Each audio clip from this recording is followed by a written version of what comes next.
वहां भगवान कह रहे हैं स्वर्ण को मेरा ही स्वरूप जानना उद्धव। यहां दो बातें नहीं है, बात एक ही है। जो अधर्म से, जो अन्याय से, जो हिंसा से, जो दूसरे के अधिकार का अतिक्रमण करके धन संपत्ति स्वर्ण इत्यादि तुम अर्जित करोगे ना, उसमें कलयुग का ही निवास है। और ये आज से नहीं है, ये बहुत पहले से है। मैं महाभारत का उदाहरण देता हूं तुम्हें। खांडवप्रस्थ वन का से प्राप्त जो संपत्ति थी, पांडवों ने उससे इंद्रप्रस्थ का निर्माण किया ना, उसी धन से उन्होंने राजसूय यज्ञ भी किया। उस यज्ञ के पश्चात ही पांडवों को ज्यादा दुख मिला। द्यूत क्रीड़ा हुई, पांचाली के वस्त्र हरण का भी कृत्य हुआ वहां पे। तो जब आप काले धन से, जब कृष्ण धन से, या जिसे तुम ब्लैक मनी कहते हो, उसके द्वारा यदि तुम यज्ञ का भी आयोजन करोगे तो उचित परिणाम नहीं मिलता है जी, नहीं मिलता है। इस प्रकार 5 स्थान दिए। कलयुग में भी एक गुण है महाराज, एक गुण है जिसको परीक्षित ने देखा था, जिसको हमको देखना चाहिए। जो फल त्रेता में तपस्या का, जो फल सतयुग में तपस्या का नहीं मिल सकता, जो त्रेता में यज्ञ का फल नहीं मिल सकता, द्वापर में पूजा का फल नहीं मिल सकता, वो कलयुग में केवल भगवान के नाम संकीर्तन से ही मिल जाएगा। कलौ की शव कीर्तनात् शास्त्र कहते हैं। भगवान के केवल नाम का संकीर्तन यदि किया जाए, राम कृष्ण हरि राम कृष्ण हरि राम कृष्ण हरि गोविंद राम कृष्ण हरि राम कृष्ण हरि राम कृष्ण हरि राम कृष्ण हरि राम कृष्ण हरि राम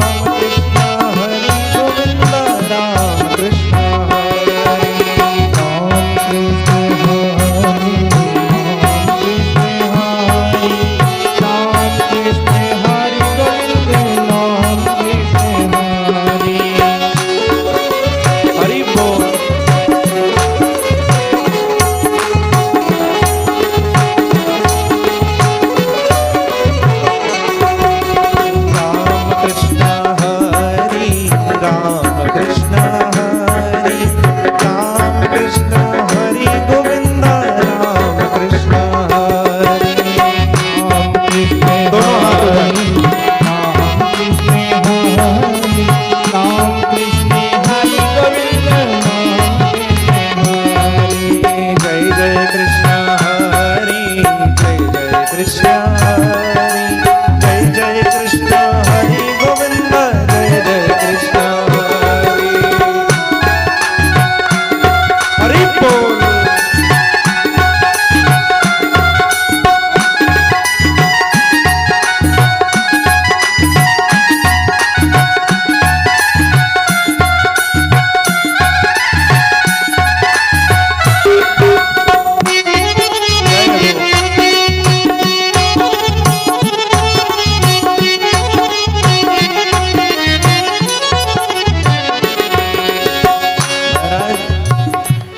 परीक्षित जी ने धर्म का जो एक चरण पे जो धर्म था, उसके चारों चरण को लौटाया है।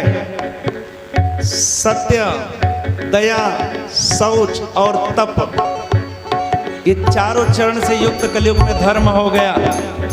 ऐसा नहीं है कि धर्म निर्बल है कलयुग में, धर्म सबल है। भगवान के भक्तों के समक्ष ये जब कलयुग जाता है ना, मुख पे कालिख पुतवा कर आता है। बस एक ढाल बना लो। वह ढाल कौन सा है जी? भगवान के नाम का संकीर्तन करो, सदाचार का पालन करो। कैसे जी? राम कृष्ण हरि राम कृष्ण हरि राम कृष्ण हरि गोविंद राम कृष्ण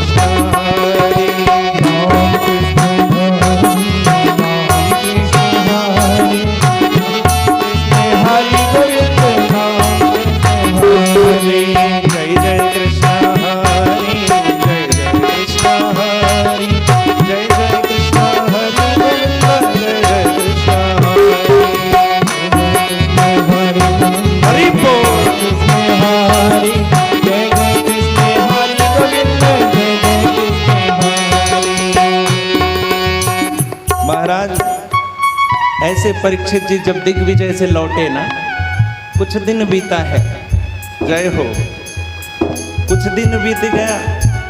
एक दिन परीक्षित जी महाराज, महात्माओं का ऐसा कथन है, भागवत में स्पष्ट नहीं है, महात्मा जन कहते हैं जरासंध को जब पांडवों ने जीता था तो उसका जो राज मुकुट था वो हस्तिनापुर के कोषागार में जमा किया गया था। एक दिन परीक्षित जी महाराज कोषागार में गए हैं, जिसे आप ट्रेजरी कहते हैं, जिसे आप ट्रेजरी कहते हैं, कोषागार। और जब अपनी कोषों का अवलोकन करने लगे परीक्षित ना, जरासंध की उस मुकुट की ओर दृष्टि गई है। और मैंने पहले ही कहा था, अन्याय से, अधर्म से, प्रवंचना से जो भी धन संपत्ति इत्यादि प्राप्त की गई होगी उसमें कलयुग का निवास होगा। जरासंध के साथ छल ही तो हुआ था। ब्राह्मण बन के पांडव श्री कृष्ण को लेकर के युद्ध की याचना करने गए थे, छल से उसका वध हुआ था, छल से। इस मुकुट को परीक्षित जी ने अपने मस्तक पर महाराज धारण कर लिया और शिकार खेलने को वन की ओर गए हैं। जो राजा परम धर्माचारी था, परम सदाचारी था, आज उसके मस्तक पे महाराज कलयुग है। जब ये शिकार खेलने को गए ना, क्षुधाग्रस्त हो गए, तृषा सताने लगी, भूख प्यास सताने लगी महाराज, और जल की खोज में घूमने लगे। घूमते घूमते ना ऋषि शमीक के आश्रम पर आए हैं महाराज। शमीक मुनि उस समय भगवान गोविंद का ही ध्यान कर रहे थे और ध्यानावस्था में मग्न हैं। शरीर पर भस्म लगे हुए हैं, पीले पीले केश हैं, अवधूत जैसा वेश है मुनिराज का, यतिराज का। परमात्मा गोविंद की ध्यान में अनुरक्त हैं। उस विरक्त सन्यासी ने ये जाना ही नहीं कोई आया है मेरे आश्रम में। महाराज परीक्षित ने जब देखा ना, कभी ऐसा नहीं हुआ था इससे पहले, आज इनको सम्मान की कामना है कि मेरे जैसा भूपति, मेरे जैसा नृपति, मेरे जैसा राजर्षि शमीक मुनि के आश्रम में आया है। लेकिन यह मुनि मुझे लगता है आया हुआ जान करके ध्यान का दंभ पाले हुए है, पाखंड का आचरण कर रहा है कि कहीं इस राजा का स्वागत न करना पड़े।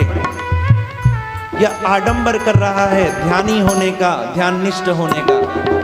बुद्धि बिगड़ गई है महाराज, कलयुग सिर पर सवार है। पास में ही एक मरा सर्प पड़ा हुआ था, सांप पड़ा हुआ था, उसे अपने बाणों की नोक से उठाया राजर्षि परीक्षित ने और शमीक मुनि के कंठ पे महाराज डाल दिया कि यदि यह सच में ध्यान करते होंगे तो नहीं उठेंगे, और यदि ढोंग कर रहे होंगे, दंभ कर रहे हों, पाखंड कर रहे होंगे तो इस सहसा उठ खड़े होंगे। महाराज जब सर्प गले में डाल दिया ना राजर्षि परीक्षित ने, मुनि को कोई प्रभाव नहीं पड़ा। अनमने से हो करके, उदास से हो करके राजर्षि परीक्षित अपने राजमहल को लौट आए। लेकिन ये जो संपूर्ण घटना हुई थी, कुछ ऋषि कुमारों ने यह देखा था। वे दौड़ करके इन्हीं शमीक मुनि के जो पुत्र हैं ऋषि कुमार श्रृंगी, श्रृंगी के पास कौशिकी नदी में ये संध्या कर रहे थे उस समय। अरे मित्र, हस्तिनापुर नरेश का दुस्साहस तुमने सुना, उसका अनाचार तूने सुना? श्रृंगी ने कहा, नहीं मित्र, मैंने तो नहीं सुना, उसने क्या कर दिया ऐसा? मित्रों ने संपूर्ण वृत्तांत कहा। ऋषि कुमार श्रृंगी के ओठ फड़कने लगे महाराज, क्रोध से शरीर कांपने लगा। कौशिकी नदी का जल हाथ में लिया है, हाथ में ही लेके कहते इति लंघितम मर्यादम तक्षका सप्तमे हनि। अरे राजन, तुमने बहुत बड़ा अपराध किया है, तुमने मर्यादा का उल्लंघन कर दिया है। जाओ, आज के 7वें दिन मैं तुम्हें शाप देता हूं, आज के 7वें दिन तुम्हें तक्षक नाग डसेगा और तुम्हारा प्राणांत हो जाएगा महाराज। ऐसा कहकर वह ऋषि कुमार अपने आश्रम को आया है, फूट फूट कर रोने लगा पिता को देख करके। गले में सर्प पड़ा हुआ है, अपने पिता शमीक ऋषि को देखकर महाराज फुट फुट कर रो रहे हैं।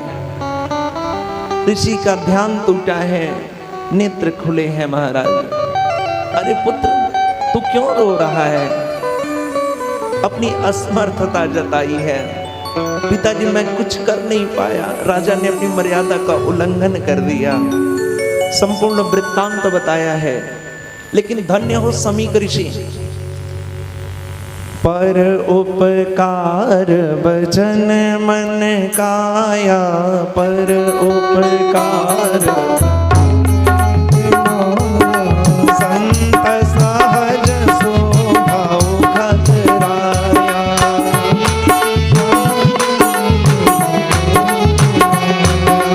संत विकप सरिता गिरिधरणी, संत विकप सरिता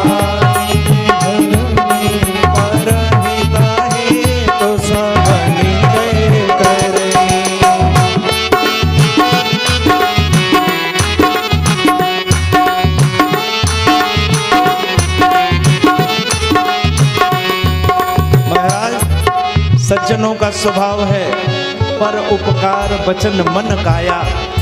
मनसा वाचा कर्मणा, दूसरे का उपकार ही करते हैं, स्वप्नों में भी दूसरे का अहित नहीं सोच सकते।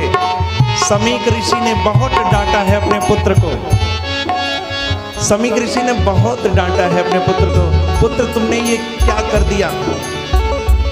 राजा तो स्वयं भगवान का ही स्वरूप होता है। नराणां च नराधिपम, भगवान गीता में अर्जुन से कहते हैं मनुष्यों में मैं ही राजा हूं, राजा में मेरा दर्शन कर अर्जुन। अपने पुत्र को बहुत डांटा महाराज, बहुत डांटा। राजा के पास समाचार भिजवाया है, ऐसे ऐसे तुम्हें श्रृंगी ऋषि ने श्राप दिया है, ऋषि कुमार ने श्राप दिया है, सावधान कर दिया। आजकल के लोग होते ना, high BP, blood pressure, depression, पता नहीं क्या क्या हो जाता महाराज, हाइपरटेंशन। लेकिन धन्य हो राजर्षि परीक्षित, जब उन्हें ऋषि कुमार के शाप का ज्ञान हुआ ना, जब पता चला ना, सब कुछ छोड़ दिया महाराज, सब कुछ छोड़ दिया। जन्मेजय को शासन सौंप दिया और गंगा जी के तट पर आ गए। मेरे गोविंद के नाम का संकीर्तन करने लगे महाराज। गोविंद मेरो है, गोपाल मेरो है, गोविंद मेरो है, गोपाल मेरो है, गोविंद मेरो है, गोपाल मेरो है, गोविंद मेरो है, गोपाल मेरो है। जय जय राधा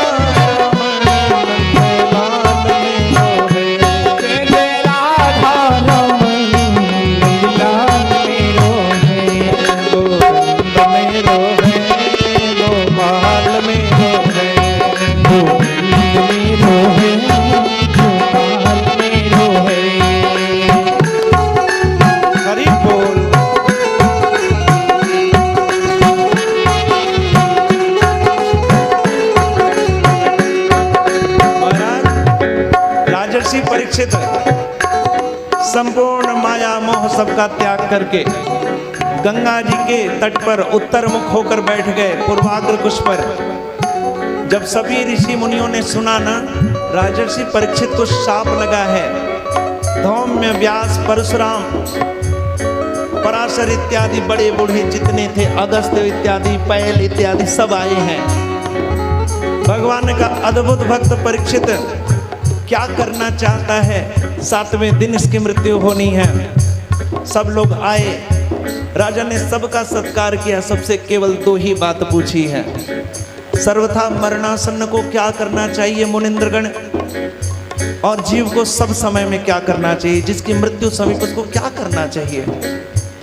सबका मुख मौन है, कोई उत्तर नहीं दे पा रहा है। इतने में ही कुरजांगल प्रदेश में बस्तियों में एक अद्भुत घटना दिखी महाराज। एक किशोरावस्था का अवधूत अपने ही ब्रह्मानंद में मगन है।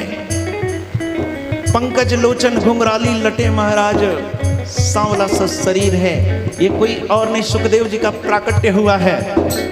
वो अपने ही परमानंद में मगन है, भगवान नाम संकीर्तन कर रहे हैं। गोविंद मेरो है, गोपाल मेरो है, गोविंद मेरो है, गोपाल मेरो है, गोविंद मेरो है, गोपाल मेरो है, गोविंद मेरो है, गोपाल मेरो है। हरि द्रौपदी को भैया नंदलाल मेरो है, हरि द्रौपदी को भैया नंदलाल मेरो है, ओ भैया नंदलाल मेरो है।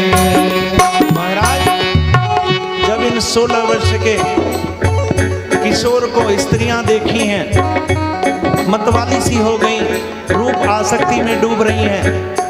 छोटे छोटे बच्चे हैं ना, वो देखते हैं ये 16 वर्ष का किशोर कौन है, अपने ही आनंद में मग्न है।